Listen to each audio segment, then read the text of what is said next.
All right, so I took my my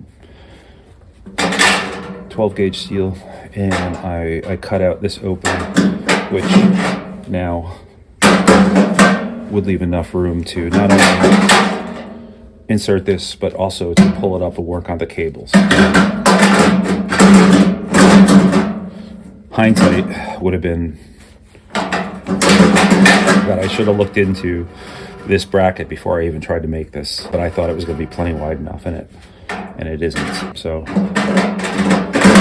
don't know, I'm going to rename my channel Making Mistakes so you don't have to. So what I'm going to do now is use this as another template. I'll get another piece of 14 gauge steel. I went a little too far here. I don't need to cut that much off, so I'll when I redraw this, I'll leave some there so it has more meat to grab onto. So now the issue becomes, I've got these 1, 2, 3, 4, 5, 6, 7, 8 rib nuts that are really, they're structural rib nuts. This is the one I bought online. They're not your typical rib nuts. These are common rib nuts that, I mean, these are the same size bolt. Those are both for M8 bolts. And yet look at how small this one is compared to this one. So I'm thinking what I might do is see if I can put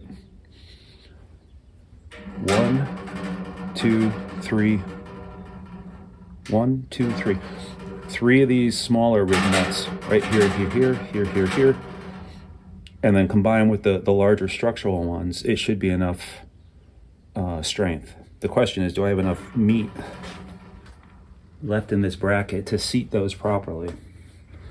Oof, don't know. So that's probably what I'll do. All right, so my new approach is I've got a new steel plate, 13 gauge steel plate. This will be my template. So on the new one, I'll keep these 3, which are the heavy duty rib nuts, including these 2. So I'll have 1, 2, 3, 6, 8 of the heavy duty rib nuts. And then I'm going to have at least 1, 2, 3, 4, maybe 4 of the smaller M6 rib nuts in there. And in order to give myself as much room as possible, this top plate can actually extend out at least a 1/16 of an inch on each side and be right up against here. So what I'm going to do is actually bend the metal over, make a cap, and it'll get welded up the side, just like so. So that should give me the ability to drill out these holes right up to the edge. So these, I'm going to go basically, I'm going to eat all the way to the edge probably with my grinder. And by doing that, it'll set these M6 nuts deeper, and the weld on the bottom will give it the strength on the outside, and that moves them a little bit so that there's more meat on the inside. So structurally, it should make it much stronger. To do that, I'm just going to use paper to create the bend points of the metal. I bought a Harbor Freight press, 20-ton press with an adapter that is designed to bend metal, so it shouldn't have any problem with it. So I want to sit flat on here.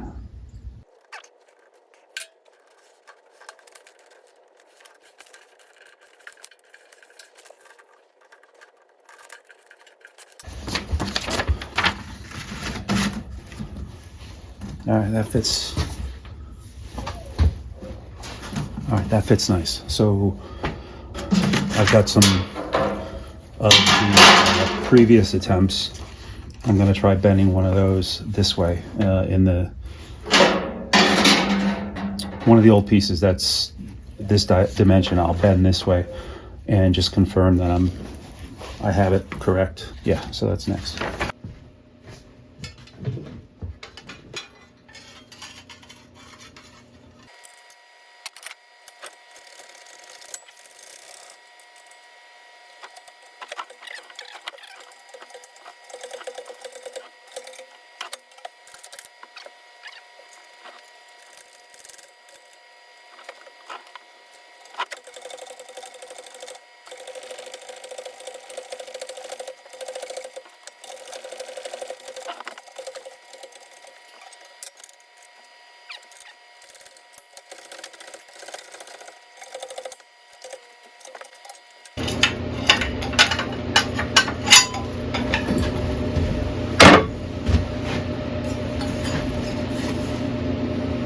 Let's see how it fits.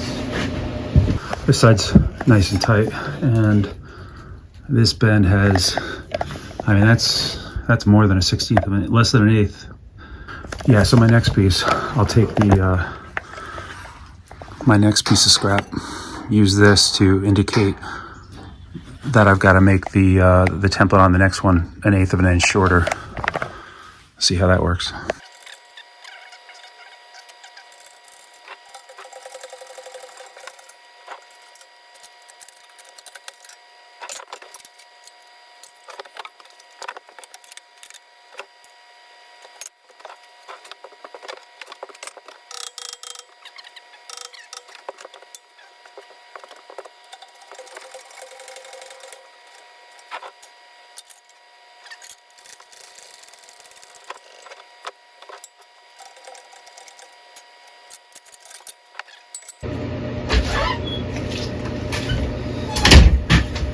All right, this piece is too tight.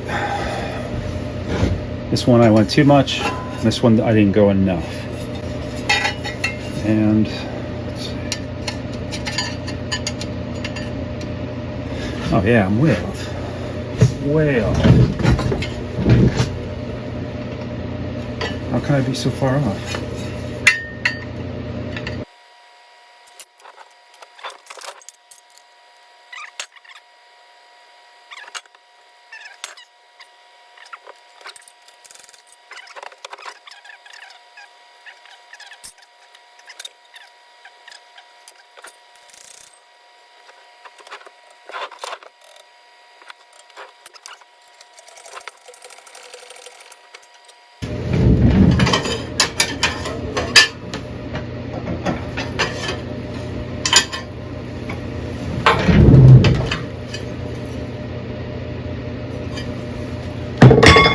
Let's go see how it fits.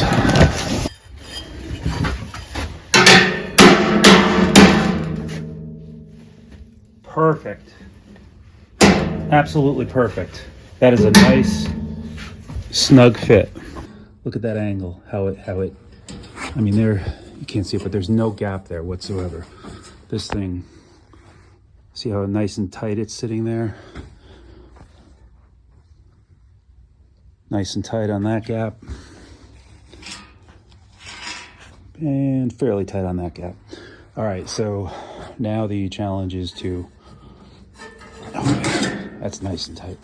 All right, so now the challenge is going to be to replicate this on my actual piece. Now, this will be my second piece of 13 gauge. I've got a 14 gauge here, which will serve as the top plate. Yeah. Okay. So this length is correct. The length is correct. So I've got to cut the length down. And then I fold the width. Okay.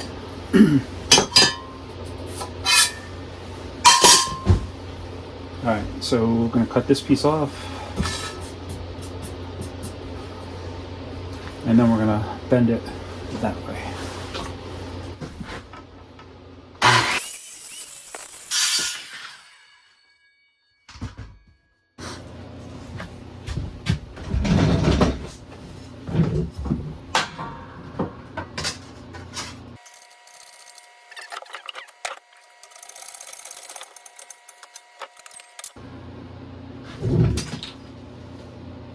It's a nice 90 right there.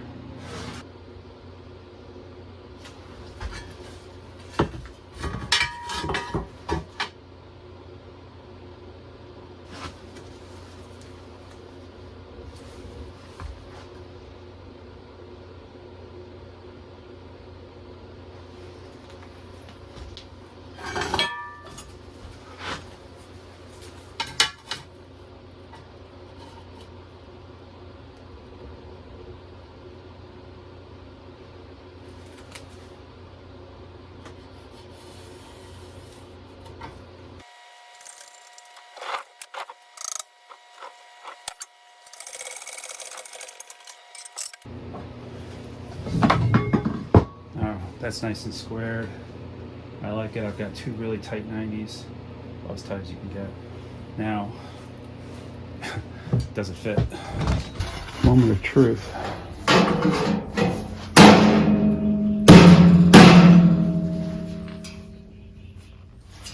It's a hair short. Damn it.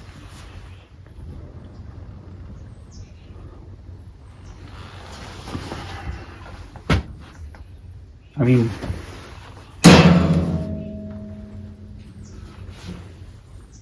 this side's nice and tight. This one's tight, but it's not sitting flat yet.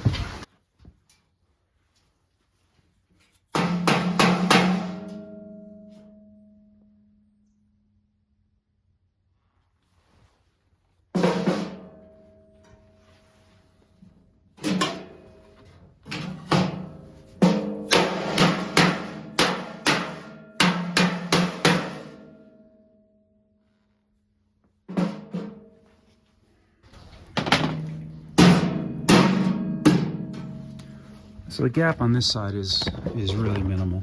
Yeah, I'd be okay. You know, that sits relatively well, nice and tight. It's this side that's not. This side is a little bit raised. And why is that? Damn it. So what I'm going to try to do, I'm going to put it back in the press, and I'm going to create a hard bend on this one, really sharp bend, which is going to over bend it, but it'll make this edge, instead of so curved, it'll make it more straight, and that might be enough to get it to sit flat.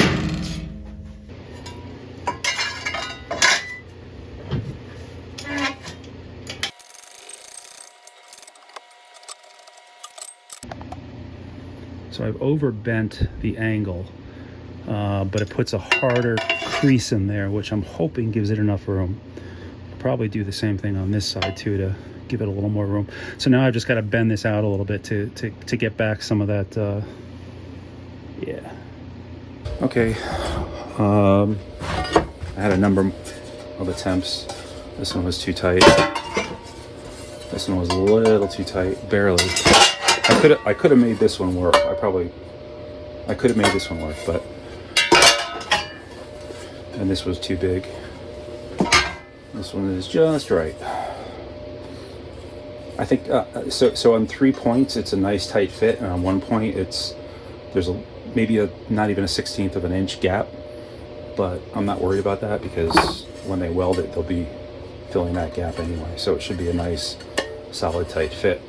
So now the next step, oh, and you can see how I bent it over. The idea here is that gives me at least a 1/16 inch more room on the sides, so that when I put my rib nuts in there, there's more meat. I'm not losing. I don't have such a thin wall between the rib nuts and the edge. So the next step is to cut. I guess I'll template this out. I remember this being this was too much cutting, if I remember correctly. I think to get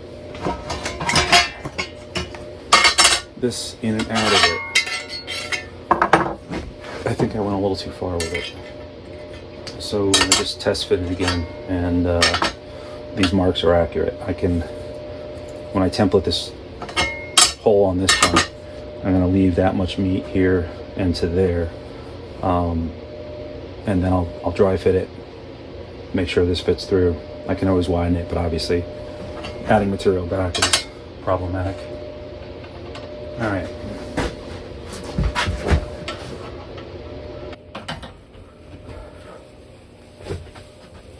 All right. Here we go.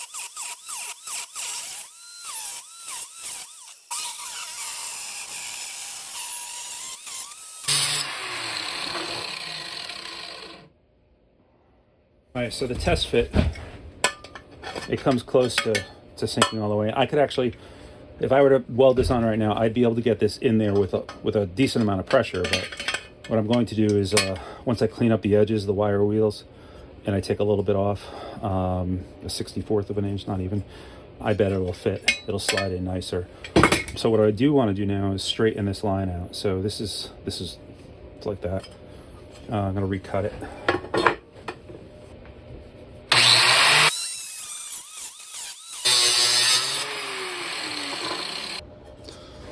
So there it is. I like the way it came out so far. So I clean this edge up. It's square, more square. I clean these edges up now with a file so that it'll sit nice and flat on the chassis, so we can give it a proper test fit and then figure out what I have to do to make this fit. What's that?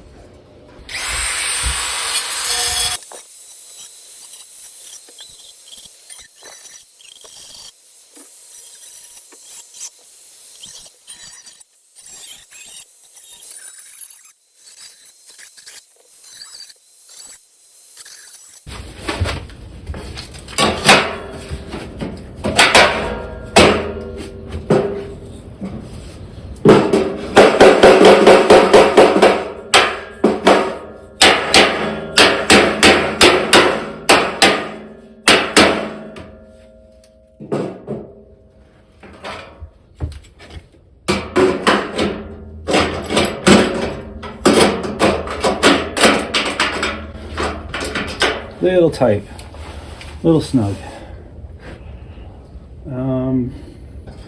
32nd of an inch off each side, and then a full 1/8 of an inch off the back.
Sweet, perfect.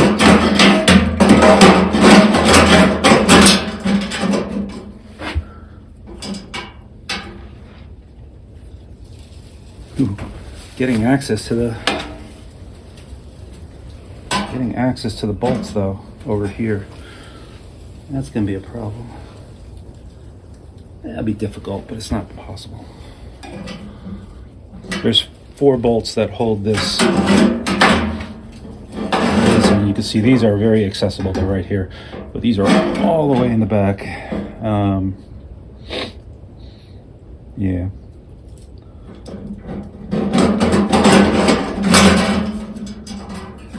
I can get access to them, and then it'll have to be a wrench. This will have to. Yeah, this will probably have to come out to get access to this.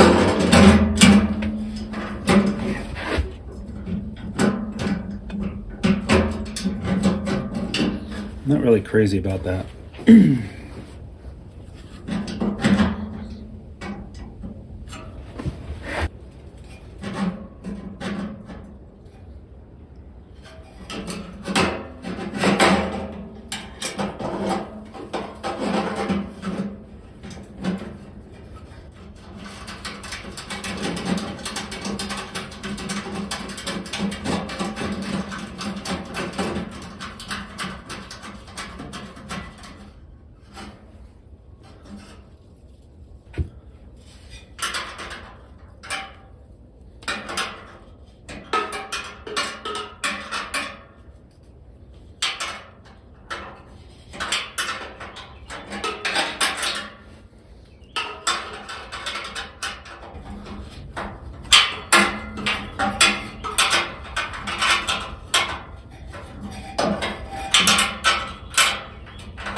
All right, in the spirit of Lotus, Lotus, lots of terribly unaccessible. This will work. This is a Pittsburgh. This is a Harbor Freight 10mm wrench. It's about 3.5 inches long. And using this wrench, I can get access to this bolt and secure it. So it's good.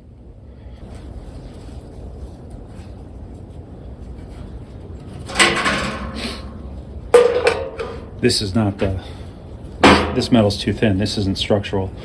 I've got another piece of this 13 gauge stuff, heavy duty stuff, that'll bolt to the top, and then this plate will go on top of it.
There it is. So there'll be 3 of the smaller ones here, and then the heavy duty ones there.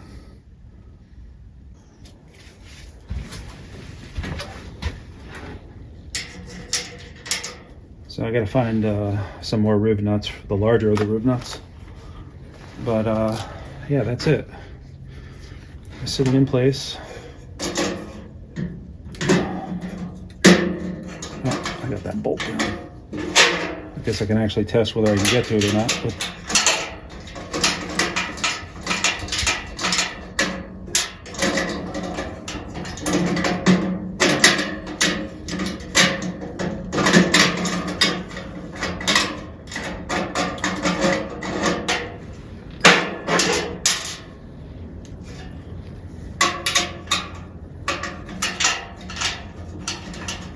not bad. Let's get through it.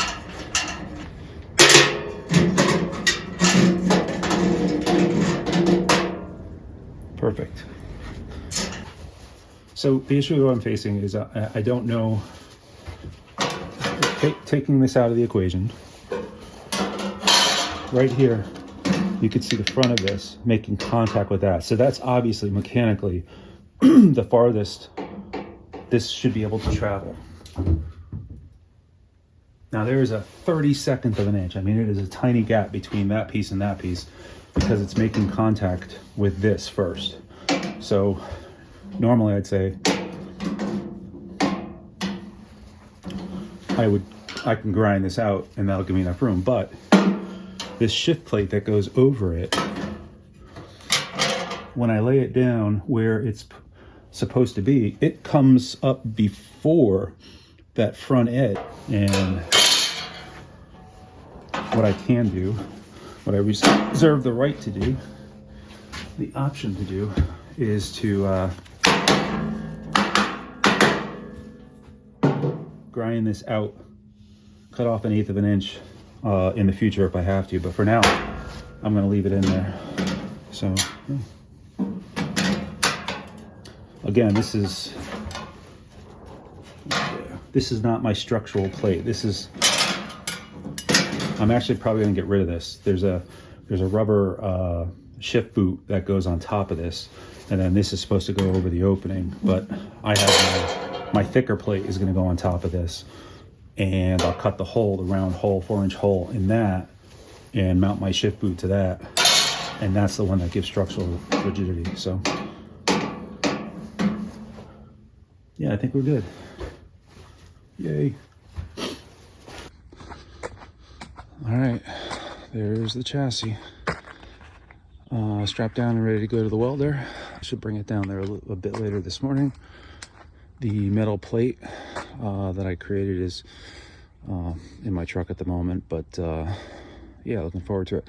Those two lines, there's one on that side and that side, and they correspond to, I don't know if you can see that little hole there and that little hole there, which is where the metal plate that comes with from the factory, that thin metal one that holds the rubber boot, that's where it screws down into. So those lines are to tell me the location of that, so that after the plate is welded on it and I don't see those holes anymore, I'll know where to position the exact position of the 4-inch opening I'm going to be drilling out.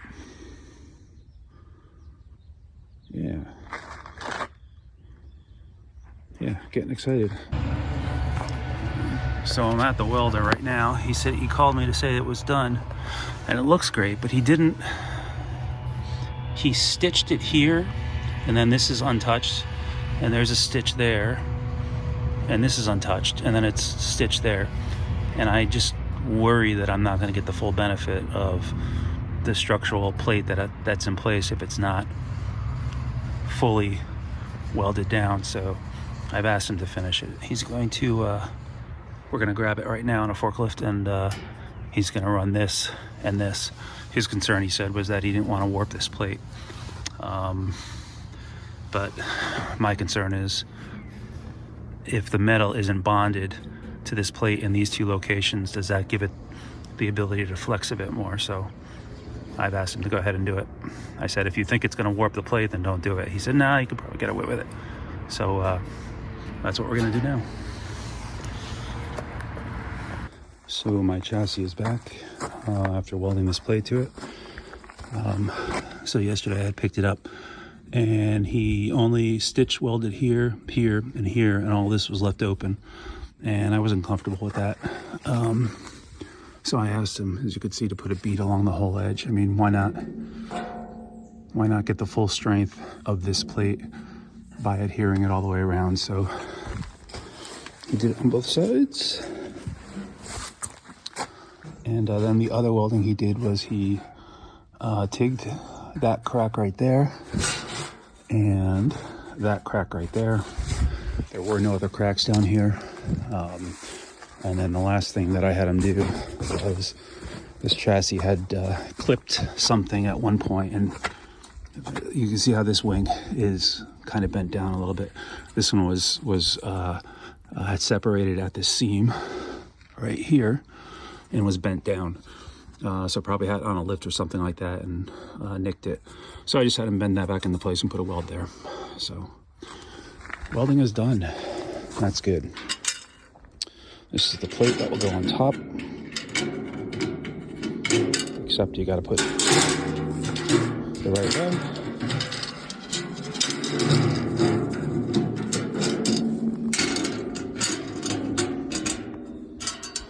So. Like so. So there's the plate. Okay, and that's the plate on top. Forward is this way, so at some point I'll cut a 4-inch opening right here. I'll probably do that when I have the shift cables and everything back in, so I can play around with the fitment. But yeah, I'm super happy about that. So up next is to address any rust that's on the body. Again, this is, I've said this before, this is not rust, this is glue. There's very little rust on the chassis, but certainly where these brackets are to hold the lines going in the back, I'll grind those down. Same here. In fact, I'll just do all of them, all these little tabs. I'll grind them and put the epoxy paint that I have on them. And then any other spots that are rusted. This is just discolored. I'll see if I can clean that up, but if I feel like it's actually rust coming through as opposed to dirt, I'll grind this down and fill this pocket. It's probably not a bad idea, because if this catches water, if I fill this pocket with the epoxy, I'll never have to worry about rust. Here, yeah, just grind that down, put the epoxy, it's a gray epoxy paint. I think it should match the chassis well. I was thinking about doing the whole chassis, and I know some people have said that I should do the whole chassis now that it's off the car, but the chassis is in really, really good shape. Of course, I will tape this area off and then epoxy paint all over this, including on the inside where the welds are, where he fixed the cracks, and where the shift base housing sits. I'll cover that with epoxy paint as well. So that leaves me with the back. What am I doing with the back? I don't know yet. The galvanized is in pretty good shape, except here where the turbo is, and perhaps maybe it's oil that dripped on it, but I mean, I think that's bare metal. Yeah, I think that's bare metal that's rubbed down too. So in all likelihood, at least at the moment, I'm thinking of epoxy painting the backside, maybe the whole back, I don't know. In here, you can see what the oil is stained and built up over time. Again, I power washed all this, but it's clearly still pulling dirt off it. So I think I'll clean it up a little better and see just how much I need to do. The car is 35 years old, and it held up wonderfully. The chassis, at least, held up wonderfully. So why ruin a good thing? So onto the costs, and before I go into them, just a note about my tally thus far. Items that I've now labeled as indirect costs, such as the airfare to Florida, to buy the car, shipping costs back to Connecticut, the purchase of any tools, those sort of items. While I will continue to track their costs here, I'm no longer including them in the total cost, as I want that number to be more representative of the parts and labor expended directly on the car restoration project itself. Okay, onto my spreadsheet. All my mods were under the chassis and engine section. So this section in blue, everything highlighted in blue, these are the steel plates that I ordered, all from the same firm. The cost of one steel plate, one of these, is just $10.20, I think. That's the cost of the plate itself. The remaining is shipping. And you can see early on I made the mistake of trying to buy one plate here, and it cost $36. I went to the heavier gauge, the 13 gauge. I just bought one plate, which was stupid, and it cost me $38. And then I bought two here, and it cost $48. That was a 13 gauge and a 14 gauge. And finally, when I kind of thrown my hands up in the air and started with the saddle idea, I bought 4 of them at once. So for $76, I got 4 plates. Yet down here, I got 1 plate for $36. So yeah, looking back, definitely would have been wiser to assume I was not going to get it done on the first, second, or even third attempt and ordered a handful of plates. It would have saved me a lot of money. So the orange section, this is the hardware itself, the rib nuts, and then the hex bolts themselves. And then finally in red is the welder. He charged me $300, and tax on that is $319.05. So the shipped opening repair itself came to a total of $564.82, and a lot of that, I mean, $300 of that is the welder, but the other 2 change was was mostly shipping costs. So the total restoration cost thus far comes to $3307.92. Thanks, everyone.